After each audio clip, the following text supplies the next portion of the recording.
কি বড় জমিদার আমার সেনাবাহিনী ভাই, আমি সেনাবাহিনী রাত থেকে সেনাবাহিনী রাত থেকে আমি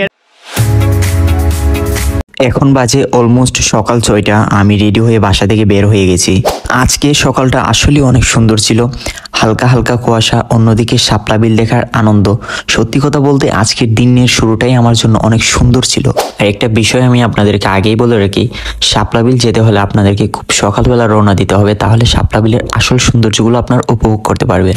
সিলেট শহর, এই শহরের নামটা শুনলেই যেন মনে হয় এটা চায়ের রাজ্য।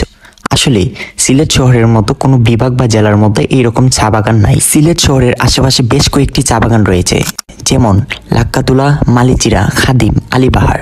অবস্থানগত এ কারণে বাগানগুলো গুরুত্বপূর্ণ অপরিসীম। জানা যায় মালিচিরা চা বাগান স্থাপিত হয় 1858 সালে। প্রায় 150 বছরের পুরনো এই বাগান শুধু বাংলাদেশই নয়, ভারতীয় উপমহাদেশের মধ্যে এই ঐতিহ্যবাহী চা বাগান। চা বাগানের মধ্যে দিয়ে যাওয়া আর সব বন্ধুরা মিলে একসাথে গান গাওয়া, এই বিষয়টা যেন আমাদের আনন্দটা আরো দ্বিগুণ বেড়ে। শীতকালেও যেন আমার মনে হচ্ছে আমি বর্ষাকালের ফিল পাচ্ছি। সামনের দিকে যতই তাকাই ততই শুধু ইন্ডিয়ার পাহাড় আর সৌন্দর্য, প্রাকৃতিকগুলো যেন আমাদের মন ছুঁয়ে গিয়েছিল। ভোর সকালে রওনা দেওয়ার কারণে আমরা কেউই নাস্তা করে আসতে পারি নাই। এর জন্য একটা ব্রিজের উপর গাড়িটা ব্রেক দিয়ে আমরা সবাই যাচ্ছি বাজারের উদ্দেশ্যে কিছু নাস্তা করার জন্য, কারণ অনেক সকালে বের হয়েছি, এর জন্য নাস্তা কেউই আমরা করে আসি নাই। বাজারের আশপাশের দোকানগুলোর মধ্যে আপনারা খিচুড়ি পেয়ে যাবেন, চাইলে আপনারা ওইগুলো দিয়ে নাস্তা করতে পারেন। তারপর সকালবেলার খাওয়া দাওয়া শেষ করে আমরা একটু চা খাইতেছি, কারণ চা না খাইলে যেমন আমাদের সিলেটের মানুষের কাছে মনে হয় কি জানি একটা না খেয়ে আমরা বসে আছি। আসলে চা খাওয়ার মজাটা একমাত্র সিলেটের মানুষই একটু বেশি বুঝে। আবার শুরু হয়ে গেল আমাদের যাত্রা। সকালবেলার এই সৌন্দর্য প্রাকৃতিক দৃশ্য দেখতে দেখতে আমরা চলে যাচ্ছি আমাদের মেইন স্পটের মধ্যে। শাপলা বিল ঢোকার যে রাস্তাটা, ওইটা অনেক খারাপ। আমি আপনাদেরকে বলতে পারি আপনারা চাইলে ওই রাস্তাটা হেঁটেই যেতে পারেন, কারণ খুব বেশি একটা দূর না। পায়ে হেঁটে যেতে আপনাদেরকে বেশি না হলে আপনাদের 4 থেকে 5 মিনিট সময় লাগবে। এই গ্রামের মধ্যে যদি আপনারা আসেন তাহলে ইন্ডিয়ার অনেক সৌন্দর্য দেখতে পারবেন, যেমন ইন্ডিয়ার পাহাড়, ইন্ডিয়ার মানুষের কিছু চলাচল। বিশেষ করে এই গ্রামের মানুষের আচরণ ব্যবহার অনেক সুন্দর।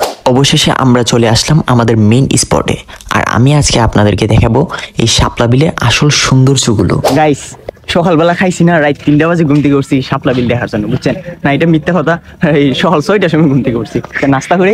এই তোমার তো ফোনটা দিছি তো আমি, বুঝছো? তুমি কল দিয়ে উঠেছ, ঠিক আছে? তোমার ফোন দিয়ে তো আমি উঠেছি। কল দিয়ে উঠাই ভাই, এখানে আমারে কল দিয়ে উঠানোর কথা তুমি। এখানে তো আমার, এখানে তো সেনাবাহিনী। হ্যালো গাইস, তোমার আছে। হ্যাঁ, কি বড় জমিদার আমারে সেনাবাহিনী ভাই, আমি সেনাবাহিনী রাত থেকে শুন গাইস, সেনাবাহিনী রাত থেকে আমি ড্রাইভিং এ পারো না, ড্রাইভিং না বললে সেনাবাহিনী রাত থেকে তোমার কেমনে বাসে? ড্রাইভিং এ পারো না, লাইসেন্স দিছে তার কে?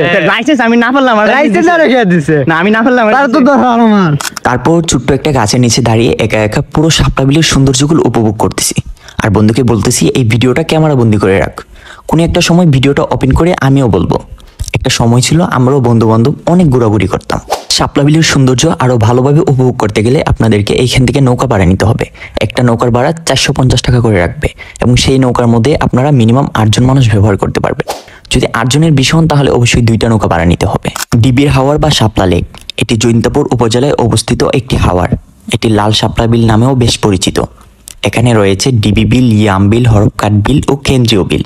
এই 4টি বিল একত্রে লাল শাপলা বিল বলা হয়ে থাকে। 4টি বিলের সংযুক্ত আয়তন 900 একর বা 3 বর্গ কিলোমিটার। আমরা এখন যে জায়গাটির মধ্যে দাঁড়িয়ে আছি এটা হচ্ছে হাওরের মধ্যস্থল একটি জায়গা। এটা ছোট্ট একটি দ্বীপের মতন। এইখানের মধ্যে আপনি দাঁড়িয়ে ইন্ডিয়ার সম্পূর্ণ সৌন্দর্যগুলো উপভোগ করতে পারবেন, এবং ডিবির হাওরের আরো বেশি সৌন্দর্যগুলো উপভোগ করতে হলে আপনাদেরকে এইখানে আসতে হবে। যাই হোক, ডিবির হাওর বা লাল শাপলা লেক, এই ভিডিওটা নিয়ে যদি আপনাদের কোনো প্রশ্ন থাকে তাহলে অবশ্যই কমেন্ট করে বলতে পারেন। আমি অবশ্যই রিপ্লাই দিয়ে সম্পূর্ণ উত্তরগুলো দেওয়ার চেষ্টা করব।